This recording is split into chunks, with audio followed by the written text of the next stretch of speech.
Assalamualaikum warahmatullahi wabarakatuh. Bagaimana kabarnya anak-anak hebat Ibnu Taimiyah? Mudah-mudahan semuanya sehat ya nak ya.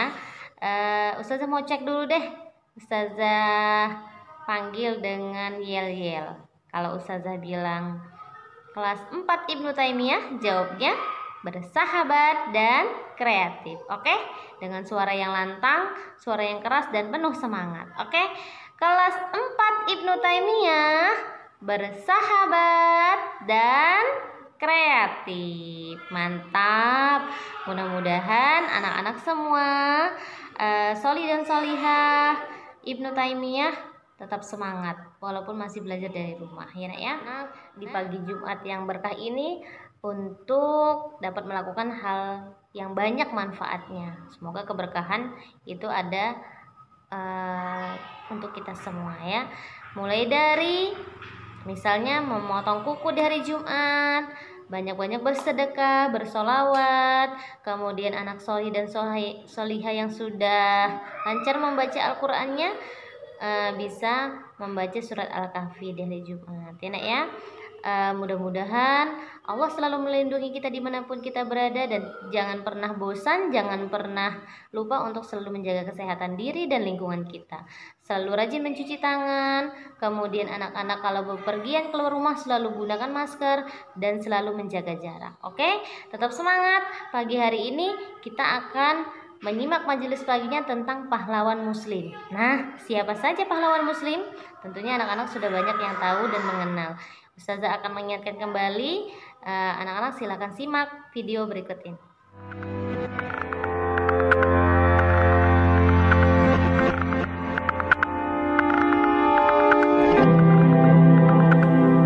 Empat tokoh Islam di Indonesia. Mereka adalah tokoh Islam yang berjasa besar dalam menjaga, memperbaharui Islam di Indonesia. Mereka mendirikan organisasi Islam sebagai sarana perubahan dalam berbagai bidang kehidupan.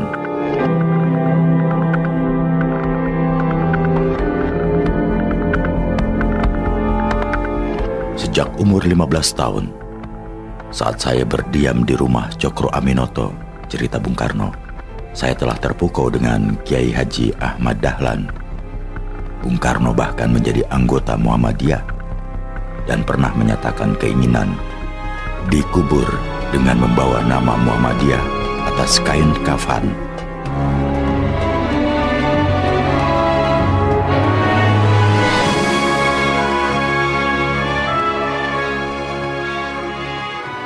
Muhammadiyah, salah satu organisasi Islam terpenting di Indonesia, didirikan Ahmad Dahlan pada 18 November 1912. Tujuannya menyebarkan pengajaran Kanjeng Nabi Muhammad SAW kepada penduduk bumi putra dan memajukan hal agama Islam kepada anggota-anggotanya. Organisasi ini bergerak di bidang kemasyarakatan, kesehatan, dan pendidikan ketimbang politik. Dari ruang gerak terbatas di Kauman, Yogyakarta, organisasi ini kemudian meluas ke daerah lain, termasuk luar Jawa.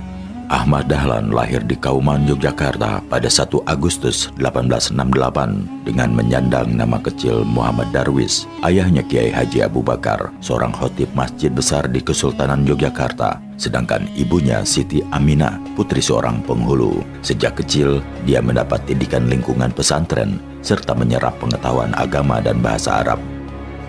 Ketika menetap di Mekah, di usia 15 tahun, dia mulai berinteraksi dan tersentuh dengan pemikiran para pembaharu Islam. Sejak itu dia merasa perlunya gerakan pembaharuan Islam di kampung halamannya yang masih berbaur dengan sinkretisme dan formalisme. Mula-mula dengan mengubah arah kiblat yang sebenarnya, kemudian mengajak memperbaiki jalan dan parit di Kauman.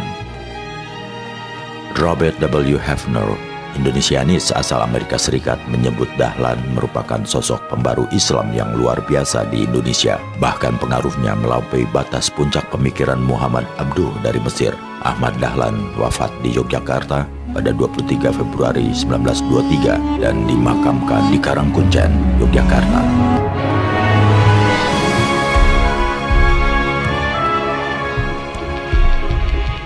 Dalam Muktamar Islam 1 di Cirebon pada tahun 1922 terjadi perdebatan antara Ahmad Surkati dan Al-Irsyad dari Semaun dari Sarekat Islam Merah. Temanya mentereng. Dengan apa Indonesia ini bisa merdeka? Dengan Islam Mekah atau komunisme? Perdebatan berlangsung alot. Masing-masing kukuh pada pendapatnya. Toh ini tidak mengurangi penghargaan di antara mereka. Saya suka sekali orang ini karena keyakinannya yang kokoh dan jujur bahwa hanya dengan komunisme lah tanah airnya dapat dimerdekakan, ujar Ahmad Surkati. Ahmad Surkati dilahirkan di Pulau Arku, daerah Dunggulah, Sudan pada tahun 1875, sempat mengenyam pendidikan di Al-Azhar, Mesir dan Mekah.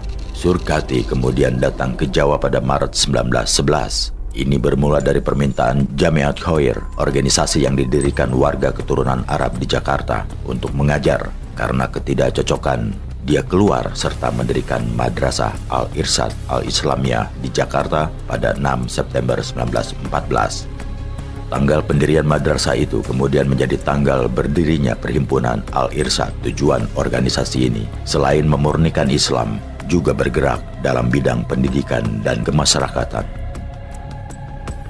Sejarawan Belanda J.F. Pitsberg dalam beberapa studi tentang sejarah Islam di Indonesia 1900 hingga 1950 memandang hanya Al-Irsyad yang benar-benar gerakan pembaruan yang punya kesamaan dengan gerakan reformis di Mesir, sebagaimana dilakukan oleh Muhammad Abduh dan Rashid Rida. Dengan demikian, Surkati juga seorang pembaru Islam di Indonesia. Soekarno bahkan menyebut Surkati ikut mempercepat lahirnya kemerdekaan Indonesia. Ahmad Surkati wafat pada 6 September 1943. Sejak itu, perkembangan Al-Irsyad tersendat, sekalipun tetap eksis hingga kini.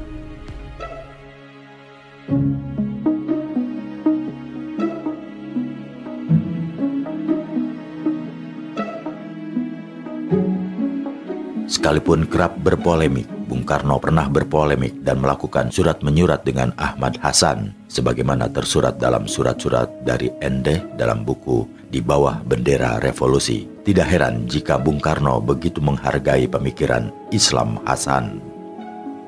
Nama kecilnya Hasan bin Ahmad, lahir di Singapura pada tahun 1887 dari keluarga campuran Indonesia dan India.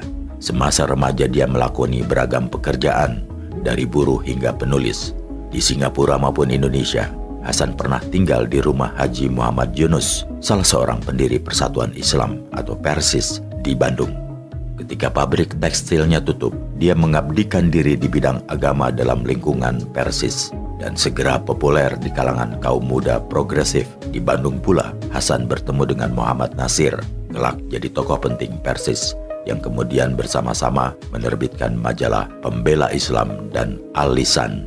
Dia juga mendirikan pesantren Persis di samping pesantren Putri untuk membentuk kader, yang kemudian dipindahkan ke Bangil, Jawa Timur. Persis didirikan di Bandung pada tanggal 12 September 1923 oleh aktivis keagamaan yang dipimpin oleh Haji Zamzam dan Haji Muhammad Yunus. Keduanya pedagang.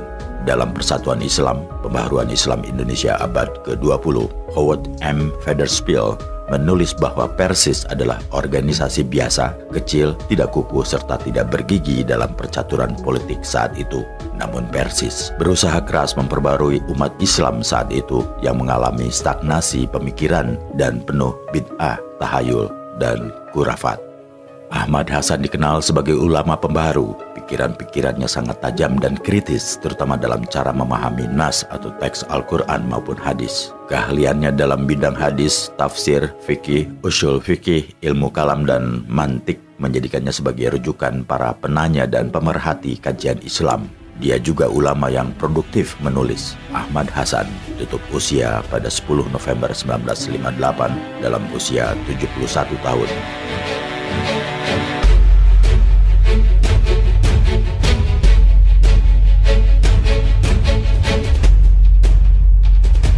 Jangan kamu jadikan semuanya itu menjadi sebab bercerai-berai, berpecah belah, bertengkar-tengkar, dan bermusuh-musuhan. Padahal agama kita hanya satu belaka, Islam, ujarnya dalam Kongres NU di Banjarmasin, Kalimantan pada tahun 1935. Kiai Haji Hashim Asari sadar perlunya menghapus pertentangan antara kalangan tradisi maupun pembaharu. Lahir pada 14 Februari 1871 di Desa Enggedang, Jombang, Jawa Timur, Hasyim Asy'ari adalah pendiri Nahdlatul Ulama, artinya kebangkitan ulama, organisasi Islam terbesar di Indonesia. Dia mendirikannya bersama Kiai Wahab Hasbullah pada 31 Januari 1926 guna mempertahankan faham bermahzab dan membendung faham pembaharuan. Hasyim pernah belajar pada Syekh Mahfud asal Termas, ulama Indonesia yang jadi pakar ilmu hadis pertama di Mekah. Ilmu hadis inilah yang menjadi spesialisasi pesantren Tebu Ireng yang kelak didirikannya di Jombang. Sepulangnya dari Tanah Suci, lewat pesantren inilah Kiai Haji Hasyim melancarkan pembaharuan sistem pendidikan keagamaan Islam tradisional. Hasyim memperkenalkan pengetahuan umum dalam kurikulum pesantren. Bahkan sejak tahun 1926 ditambah dengan bahasa Belanda dan sejarah Indonesia. Dalam buku Tradisi Pesantren, studi tentang pandangan hidup Kiai Zamakhsyari Dovier menggambarkan Hasyim Asy'ari sebagai sosok yang menjaga tradisi pesantren. Di masa Belanda, Hasyim bersikap non-kooperatif. Dia mengeluarkan banyak fatwa yang menolak kebijakan pemerintah kolonial. Yang paling spektakuler adalah fatwa jihad, wajib hukumnya bagi umat Islam Indonesia berperang melawan Belanda. Fatwa ini dikeluarkan menjelang meletusnya peristiwa 10 November di Surabaya. Hasyim Asy'ari wafat pada 25 Juli 1947. Dalam perjalanannya, NU larut dalam politik praktis hingga akhirnya kembali ke Hitoh 1926.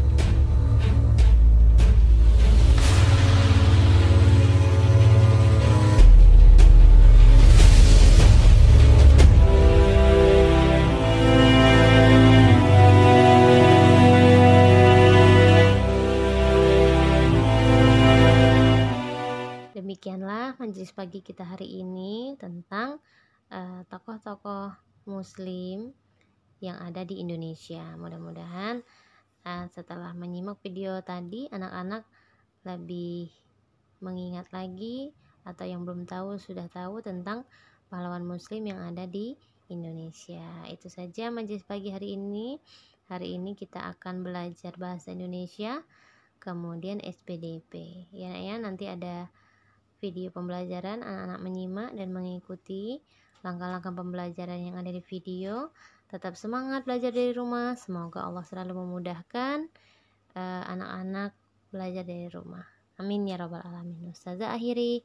Wassalamualaikum warahmatullahi wabarakatuh.